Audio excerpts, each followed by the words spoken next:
Alright guys, welcome back. The final patch before Worlds is here and Riot is shaking things up in the jungle once again.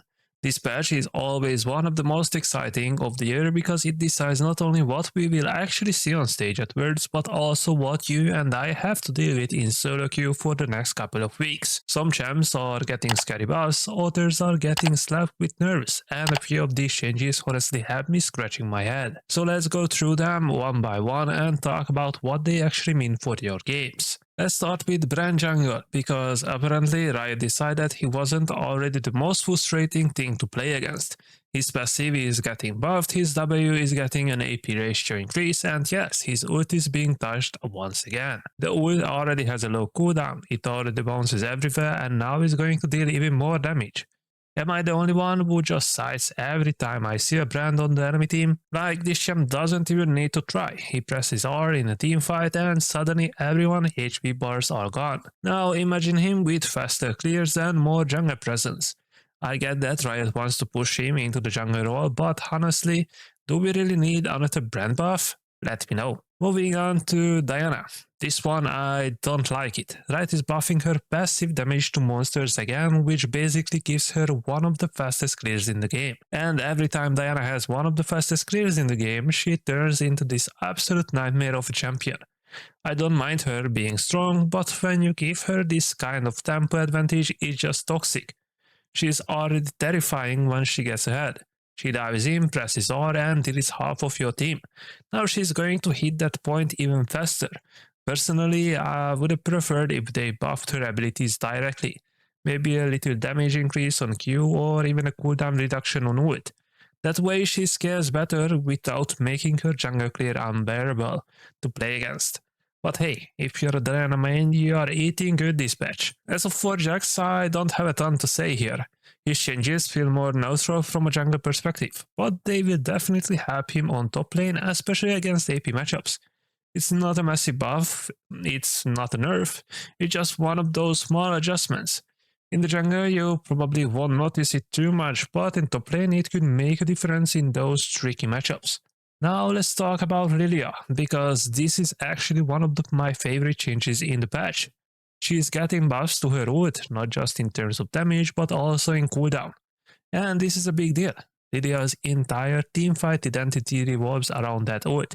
If she hits a huge multi-target sweep, she wins the fight, and if she doesn't have it, she suddenly feels useless.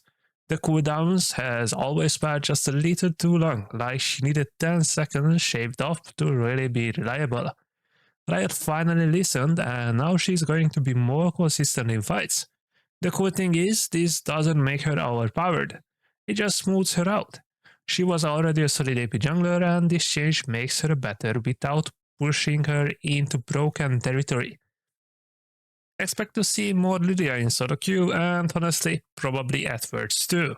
Alright, now let's look at some nerfs. Pantheon jungle first, his monster damage is getting nerfed. Q is weaker against monsters, and his W damage to both minions and monsters is being reduced. I'm a little mixed on this one. Personally, I have never loved Pantheon as a jungler, especially in lower ranks where he doesn't really shine that much.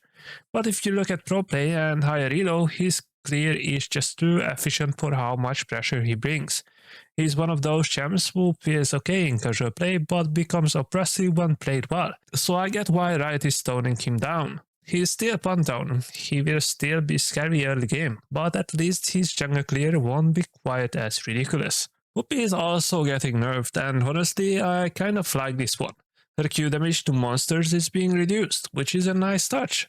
Not too heavy handled, but enough that she will feel it. The bigger nerf though, in my opinion, is to her ult cooldown. That ability is insane in coordinated play, it can literally decide the outcome of a fight. Being able to cast it more often made her such a reliable pick, especially at high ranks. So stretching out that cooldown is going to hurt. If you're a Poppy main, it's going to sting, but let's be real, she's been strong for too long. And I really love that they didn't just nerf her cooldown, they nerfed her cooldown whenever she's being disrupted. So really nice touch there. And of course, Riot just can't resist touching Lee Sin. They are giving him stronger early game power, but toning down his late game. And honestly, I think that's fine. That's what Lee Sin is supposed to be, an early game skilled expressive jungler who can snowball if you are good at him. If you are in higher elo and can land your Qs consistently, this is a buff. But if you are in lower ranks where people are already struggle to close out games, this might not help you at all. Late game Lee is already hard to pilot, and now it's going to feel even weaker. But for the people Riot is actually balancing him around the high elo players and pros, this is a nice adjustment. So that's the jungler rundown for this patch. Personally, I don't think the solo queue tier list is going to swing that dramatically, but Riot is definitely targeting the champs they want to highlight at words. Buffs to Lillia, Syndra, LeBlanc, Mahal, it's the usual suspects. Which honestly makes me miss the days when jungler could pick carry champions on the world stage, like when Canyon wiped out Graves and just hard carried games. That's my dream patch, but hey, a Graves player can dream, right? What about you guys though? Which champ do you think Riot missed here? Is here someone you would love to see buffed or someone you're sick of that deserves a nerf? Let me know in the comments. I will be reading through and joining the discussion with you all. So yeah, that's my breakdown of the jungle changes for the upcoming patch. I will see you in my next video on Saturday. I'm still testing some new upload days, so make sure to check the post I put up and let me know which schedule you prefer. Thanks for watching. Don't forget to hit the like button if you're excited for words, and I will catch you guys in the next one. Peace.